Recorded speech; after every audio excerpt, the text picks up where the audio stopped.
walaupun itu juga salah satu faktor. Tapi anak yang berhasil adalah anak yang dibesarkan dengan harapan tinggi orang tuanya. Jadi kalau bapak ibu punya harapan yang positif dengan anaknya, insya Allah anak itu dia akan mengerjakan dengan baik.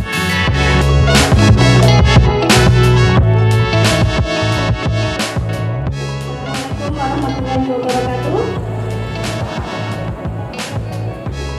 Sudah 30 menit duduk, Bapak Ibu saya habis kesempatan untuk berdiri agar tidak terlalu sakit. Ngobrol bisa berdiri dulu sambil kita melepaskan kaki dulu. Sebentar. Sebentar saja 2 menit untuk membuat kaki Bapak Ibu tidak terlalu tegang. Oke. Baik Bapak Ibu, waktunya sudah banyak dan tetap sedikit. Satu jam saja karena ini sangat penting sebelum putra-putri Bapak Ibu dulu.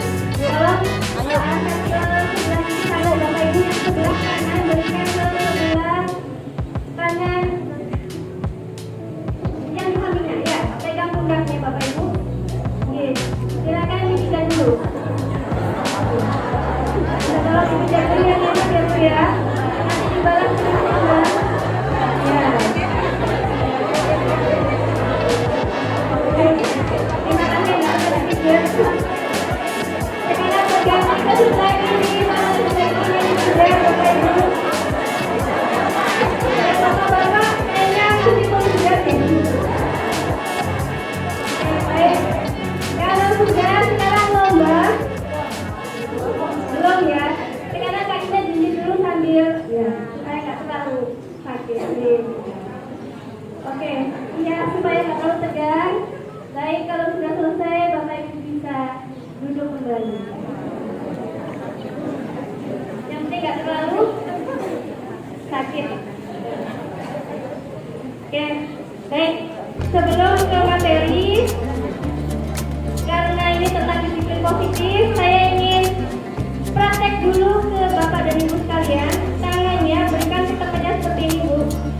Tangan di atas lebih baik dari tangan di bawah. Tapi kali ini kita akan lomba cepat mana yang di atas atau yang di bawah. Sudah Bu, siap ya lombanya? Cepet-cepetan ya nanti. Nah, tangannya Ibu yang nganggur tadi berikan telunjuknya ke tangannya yang sebelahnya. Ya. Ya. Masih ingat ya Bu ya, dulu pernah SD pernah diajari lomba itu ya Bu ya? Oh belum?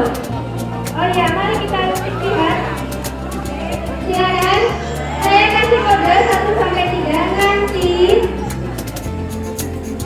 Nanti siapa yang lebih cepat mengangkat duluan angkat tangan.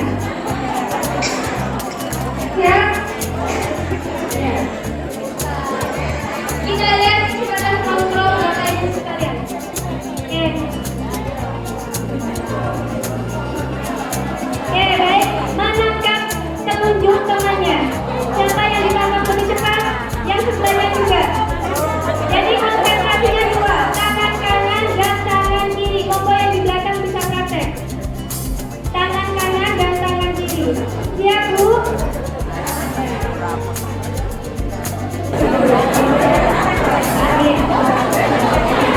Saya kasih lagu, nanti saya bilang tangkap, baru saya tangkap ya. Kalau kau suka hati tangkap telunjuk.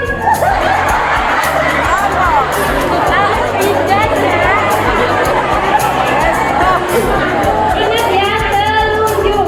Nanti kalau yang bukan telunjuk tidak ditangkap. Kalau kau suka hati tangkap juga.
Jadi sekali-sekali memang butuh SPG untuk rekreatif tadi. Nah, makanya nanti diluncurkan oleh Bapak Wali Kota, kita akan meluncurkan sekolah yang ada di Surabaya, di mana nanti rencananya pembelajaran sampai pukul 12 sampai 12.40 adalah isoma, istirahat, sholat, makan.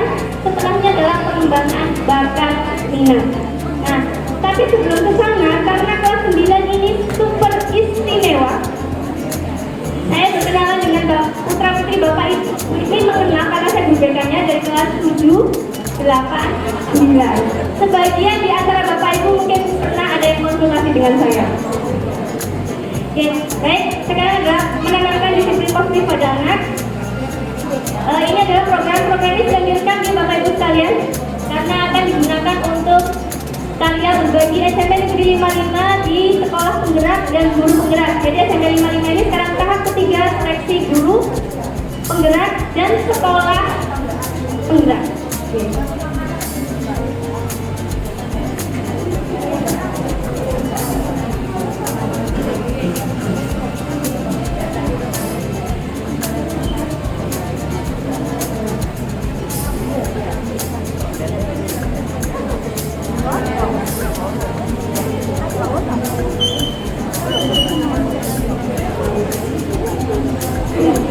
Baik, Bapak Ibu, saya tidak perlu berkenalan karena guru juga sudah berkenalan, tapi memang ini adalah penting mengingat berkaitan dengan bimbingan dan konseling. Tugas kami guru BK adalah sebenarnya bukan polisi sekolah, tapi bagaimana kita bisa bersama-sama Bapak Ibu mendisiplinkan anak. Nah, karena di sini ada siswa juga, nggak apa-apa ya, nanti juga terangkan orang tua ya. Kita akan bicara tentang pertanyaan pemantik dulu. Hukuman dapat mendisiplinkan anak, setuju? Tidak ya Bu ya. Kenapa Bu hukuman tidak bisa mendisiplinkan anak?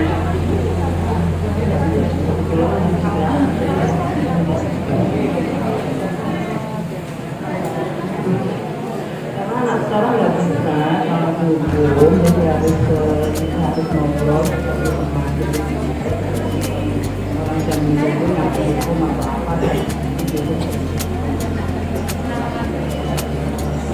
Ya, jawabannya luar biasa dari Mama Dava ya. Karena anak sekarang tidak seperti dulu. Berarti kita limited edition ya Bu ya? Iya. Kalau zaman dulu kita gimana Bu? Oh, takut banget ya. Kayaknya berkumpul di sini karena usianya kurang lebih sama dengan saya. Limited edition, kita adalah generasi yang sangat langka. Kita adalah generasi yang dulu mungkin pernah merasakan dipukul menghapus. Oh iya, dipukul penggaris? Oke, pernah ya. Kayaknya Ibu siswa yang sangat disiplin. Ya, kita juga pernah merasakan generasi di mana belum kena gadget apapun, teleponnya masih telepon umum. Pernah menangi Bu? Ya, setelah telepon umum berganti telepon rumah. Saya itu berganti dengan wartel. Ya, Ibu dulu menghubungi seseorang yang istimewa pakai apa Bu? Wartel. Oh, pakai surat ya Bu ya? Terus suratnya dititipkan ke temannya Bu? Oh iya, bapaknya anak-anak ya Bu ya? Oke, hukuman tidak efektif tadi ada yang menyatakan akhirnya sampai saat ini Bapak Ibu masih menerapkan hukuman di rumahnya. Konik ke sekolah kata sanggoni. Iya, kompak lagi ya. Konik karena ada PR. Gimana Bu? HP bisa. Apa lagi Bu? Konik kelas sih semebar gak digantung kata ubah. Kayaknya itu otomatis ya Bu ya, ada di bawah sadar. Bapak-bapak gimana kalau bapak-bapak? Kalau bapak-bapak satu frekuensi kan sama anaknya? Oh, yang iya kan kayak ibunya ya? Oke, baik. Kemudian berikutnya adalah pemberian hukuman dengan hal positif seperti membaca, membersihkan halaman, dapat meningkatkan disiplin anak. Setuju?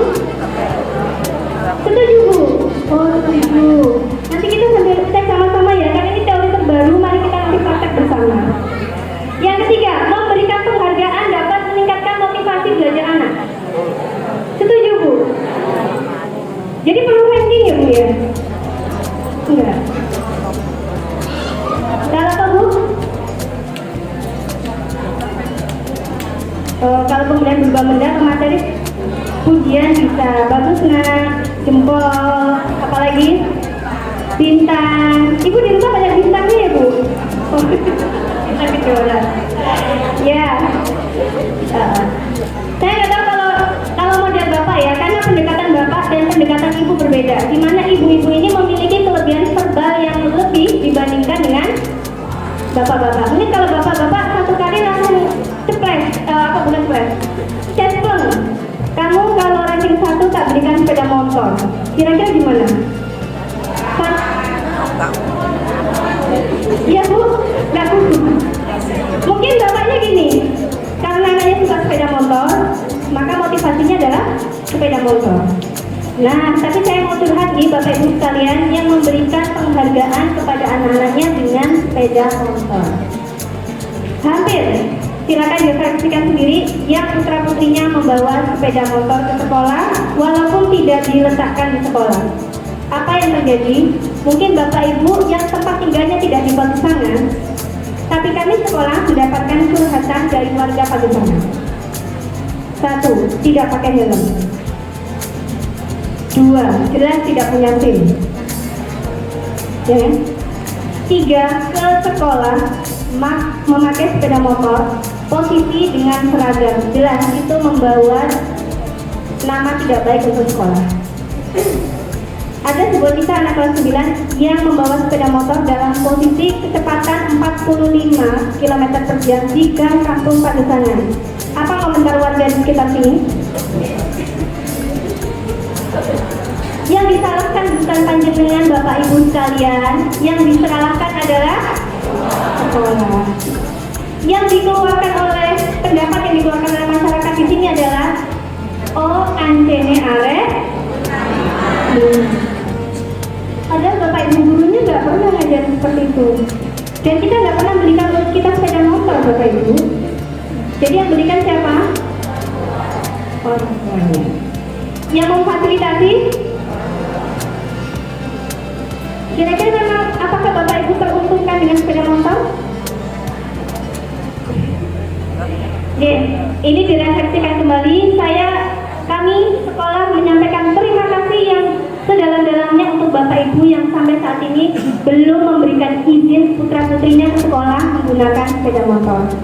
Kami sampaikan terima kasih karena Bapak Ibu mendukung program pemerintah untuk melindungi keselamatan anak-anak kita.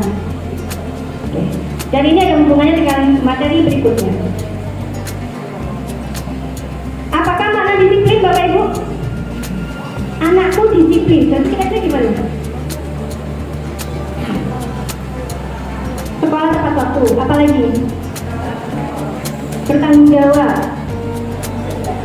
Seragamnya atribut lengkap. Ada lagi Bu? Untuk masa depannya anak sendiri. Ini anak Ibu disiplin itu berarti gambarannya dia Bu. Otomatis kedepannya akan baik. Ciri-cirinya Bu, anak Ibu disiplin.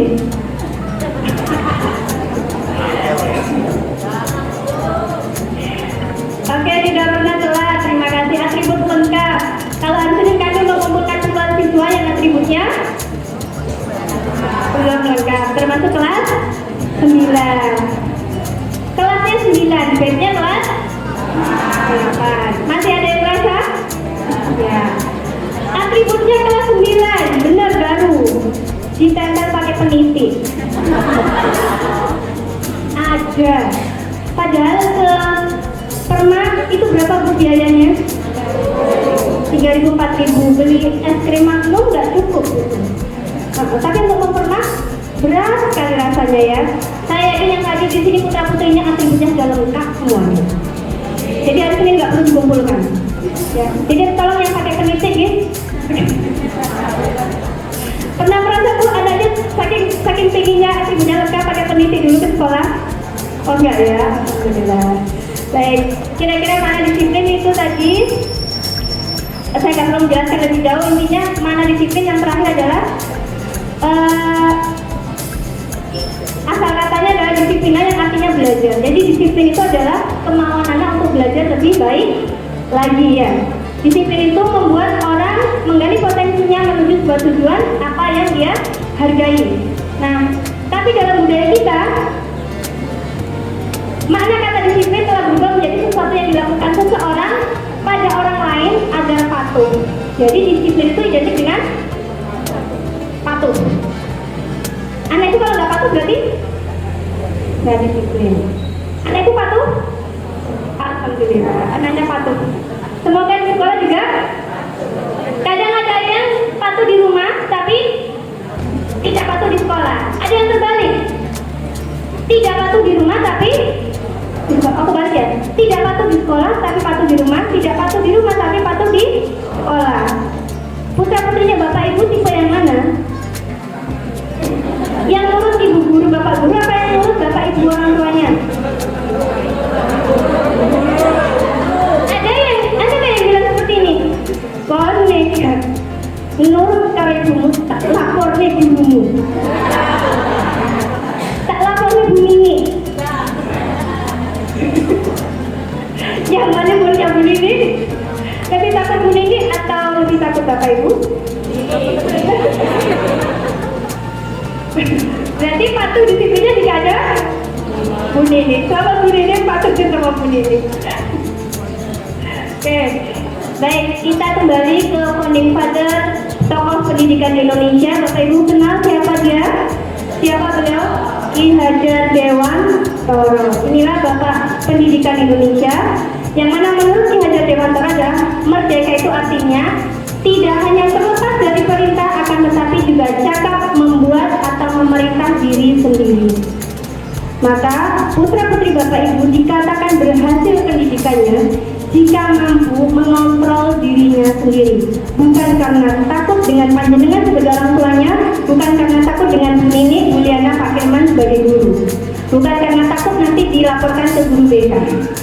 Tapi yang terbaik adalah saat putra-putri Bapak Ibu dikatakan disiplin adalah ketika mampu mengontrol perilakunya sendiri. Itulah yang diinginkan oleh Bapak Ki Hajar Dewantara. Maka tugas kami, tugas panjenengan dan kami adalah Tutuli Handayani. Ibu pakai ya topinya waktu SD ya? Tahu Bu artinya Bu? SD kan pakai itu Bu. Artinya apa Bu? Kalau yang di depan apa? Ingarto Sang Tulodo. Artinya apa Bu? Ingarto Sang Tulodo. Jawab semua kah? Ingat pada contoh. Terima kasih Bapak yang di depan memberikan contoh. Maka Bapak Ibu adalah di rumah ingat sang tulodo. Nak sholat, tapi Bapak gak sholat. Kira-kira gimana? Nak ngaji, tapi Bapak Ibunya gak ngaji. Kira-kira bagaimana? Maka pesan beliau adalah ingat sang tulodo. Kalau di tengah di mana Bu? Ing Madio Mangun Karso, lulus. Ing Madio Mangun Karso. Jadi kalau di tengah itu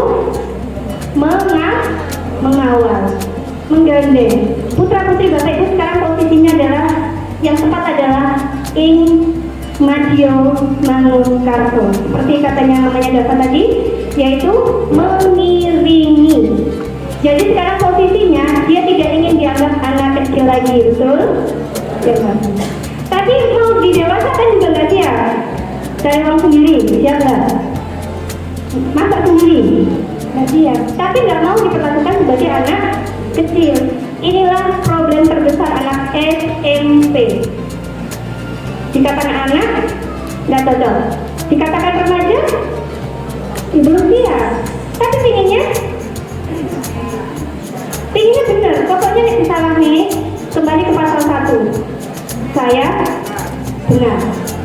Orang tua salah. Ya, baik laki-laki maupun perempuan sama. Berikutnya adalah, nah ini teori motivasi. Karena ini yang belakang nggak kelihatan.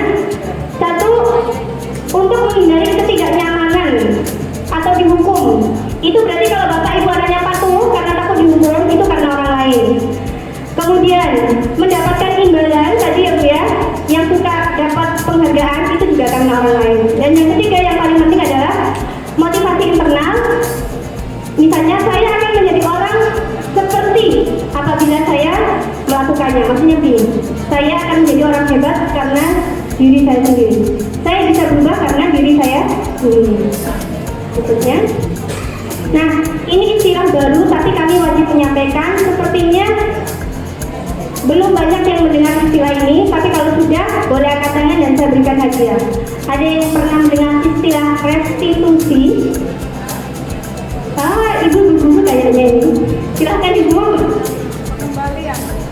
Pengembalian. Gimana bu pengembalian?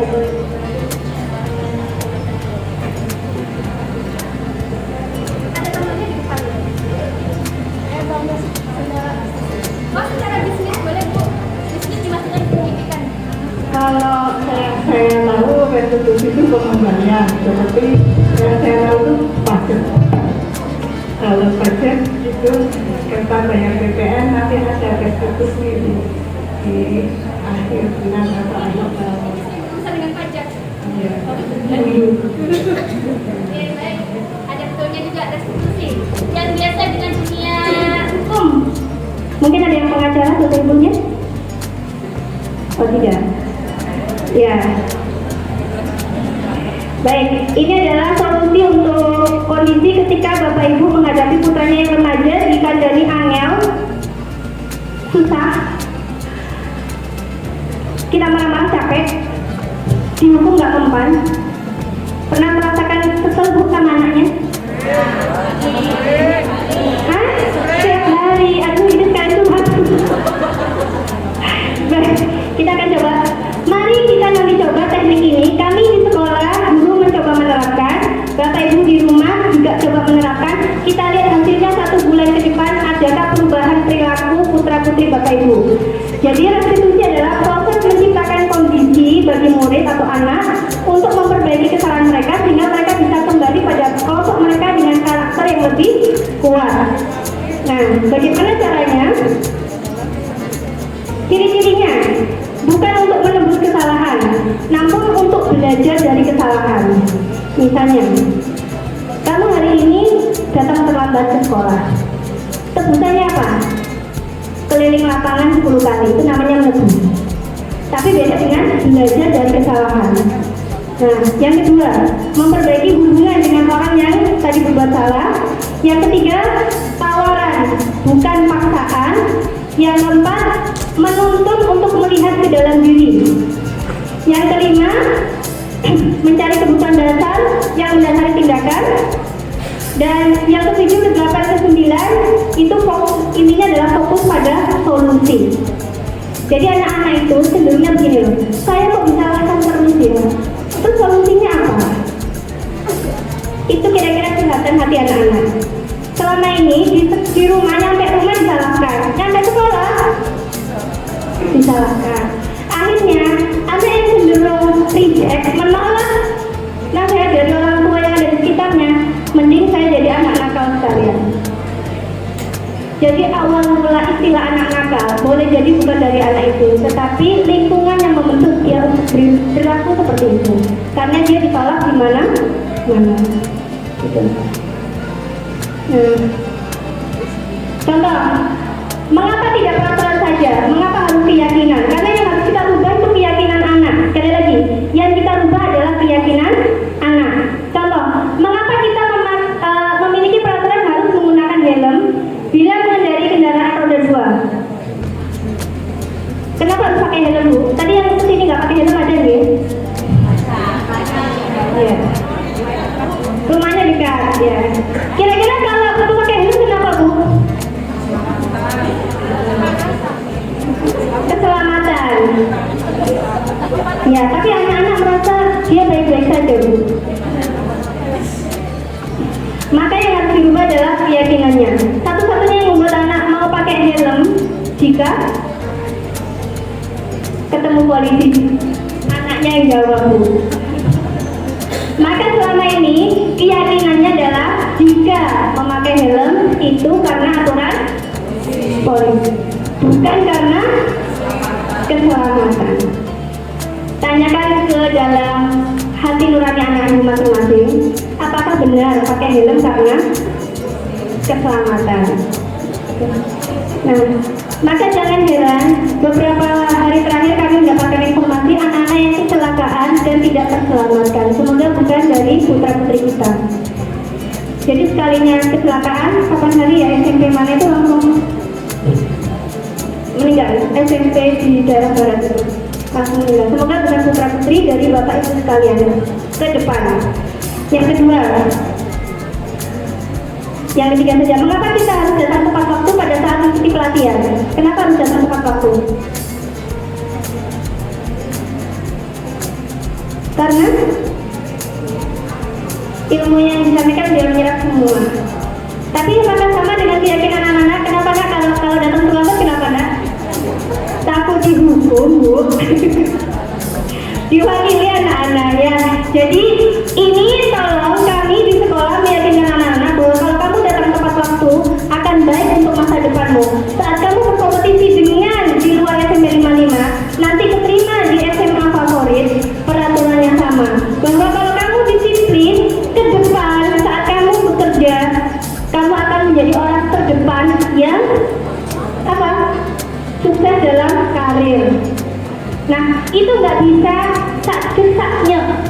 Jadi ketika nanti putra-putri bapak ibu di dunia kerja, itu dasarnya yang sekarang ini. Jadi kalau kami cerewet di sekolah, mohon dibantu di rumah diyakinkan.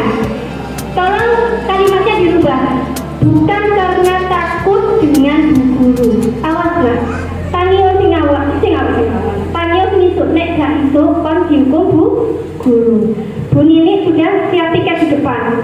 Ada gitu. Bukan ya Bu ya, tapi karena kalau kamu disiplin itu bermanfaat untuk masa depanmu. Tiap hari kalimat positif ini tolong disampaikan ke anak-anak. Bu, jangan lupa. 20, baik, tinggal sedikit lagi. Kemudian ini budaya positif, saya langsung cepatkan saja Bapak Ibu. Oke, ini contoh peraturan. Selalu kembalikan buku ke tempatnya. Di rumah apakah bukunya ditempatkan di tempatnya? Alhamdulillah, ada yang sudah. Ya, keyakinannya apa yang harus ditanamkan? Tanggung jawab. Setiap barang ada tempatnya. Setiap tempat ada barangnya. Belum ya? Setiap barang ada tempatnya. Jadi sesederhana apapun tempat tinggal Bapak Ibu, tolong. Setiap barang ada tempatnya. Saya yakin rumah Bapak Ibu pasti nanti rapi. Yang kedua, dilarang mengganggu orang lain. Misalnya, ramai di rumah. Keyakinannya apa?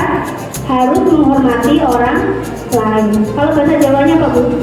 Tepok piro. Nah, jangan berlari di kelas atau koridor. Yang harus diyakinkan apa? Keselamatan dan keamanan. Karena kalau tabrakan ada tangga terguling.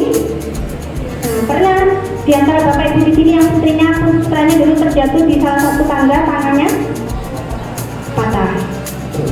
Oke, terakhir. Ya. Baik. Kami percepat dulu ya, Bapak Ibu. Nah, sekarang ke sini. Ini yang bisa terakhir ya, terakhir kebutuhan dasar manusia. Jadi anak-anak itu satu, dia butuh kasih sayang. Dua, dia butuh penguasaan. Yang ketiga, dia butuh kebebasan. Dan yang keempat, dia butuh kesenangan. Kalau Bapak Ibu ingin memberikan disiplin positif pada anak, berikan berdasarkan kebutuhan anak, yaitu kesenangan, kasih sayang, penguasaan, dan kebebasan.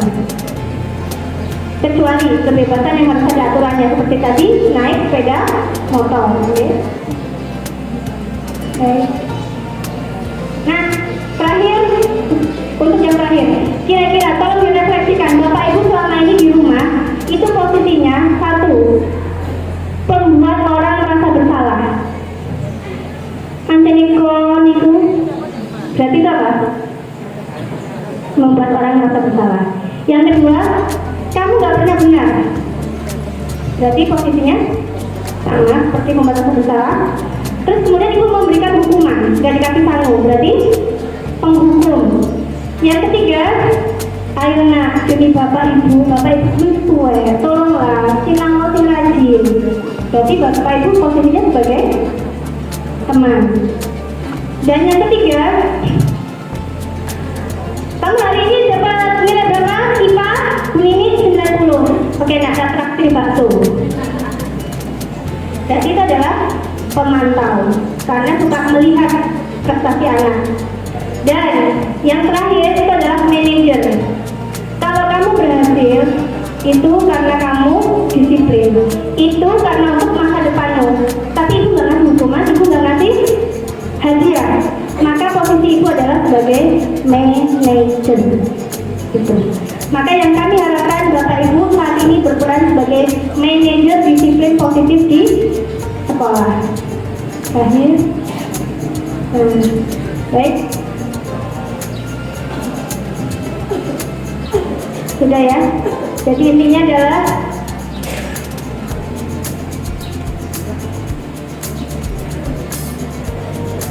tiga, diulang lagi nanti bisa mengulang.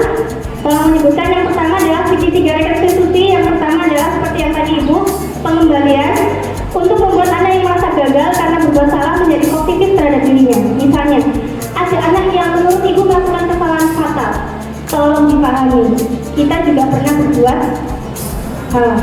Jadi anak tidak terlalu merasa menyesal seumur hidup. Ya.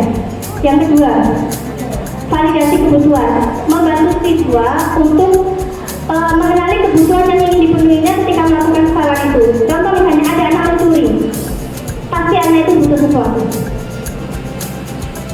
Saya pernah menemukan anak yang suka mencuri bukan karena penyakit ya, karena dia nggak pernah dikasih kalung.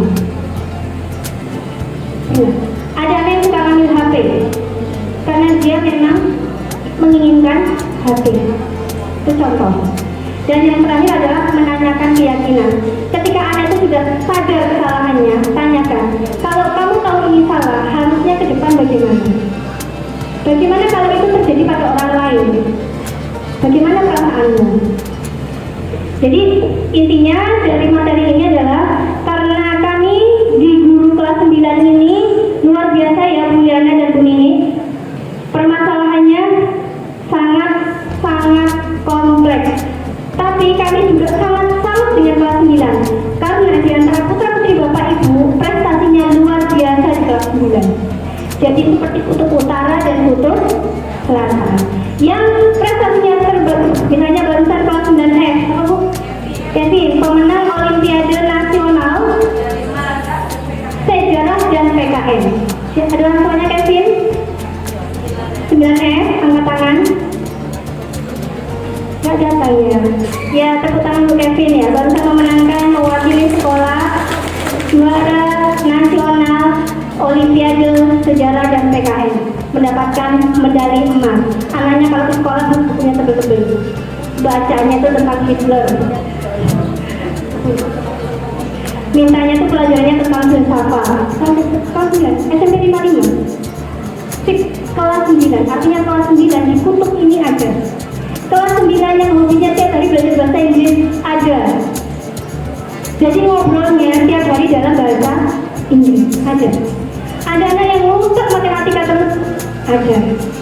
Ada anak berkebutuhan khusus ya Bu ini ya. ABK, semi autis atau attention deficit hyperactive disorder, gangguan konsentrasi. Kelas 9 putranya Bu Nini itu jago matematika. Jadi yang reguler belum selesai, dia sudah selesai duluan. Kenal ya? Bisa diajak ngomong nggak? Bisa. Sukanya apa? Memegang karet anak perempuan. Jadi anak perempuan yang ada karetnya atau jilbabnya ada kuncitannya, siap-siap diambil sama tiang. Hanya itu saja dia hobinya, memegang kuncitan. Ya, autis, tapi dia sangat pintar matematika. Saya yakin kalau ini berhasil, saya pernah punya murid autis, dia sekarang jadi dia suka merancang sayap pesawat terbang karena kalau membuat garis itu presisinya sama dengan penggaris. Jadi jangan pernah merasa siswa anak kita bodoh, nggak boleh.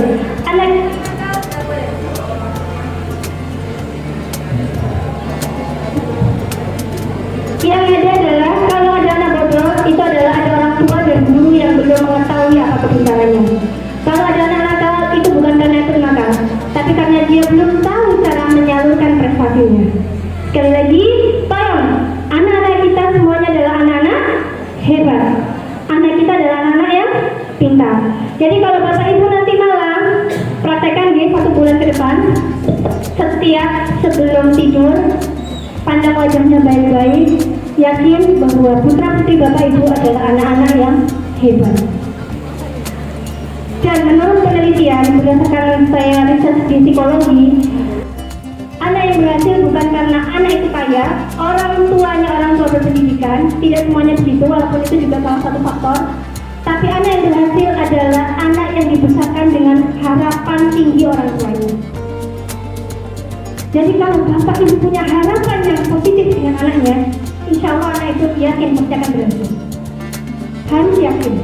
Kalau ibu aja nggak yakin, alah kok nanti ada ngomong itu. Itu sudah doa. Ya, baik Bapak Ibu, demikian paparan dari kami dari sekolah. Terima kasih, mohon maaf atas waktunya yang cukup lama. Nanti boleh ada pertanyaan, diskusi bisa dengan saya karena Bapak Ibu harus mengambil rapor. Diskusi secara khusus, saya sediakan waktu 30 menit untuk konseling di depan secara pribadi. Terima kasih. Bila taufiq wal hidayah. Wassalamualaikum warahmatullahi wabarakatuh. Waalaikumsalam warahmatullahi wabarakatuh.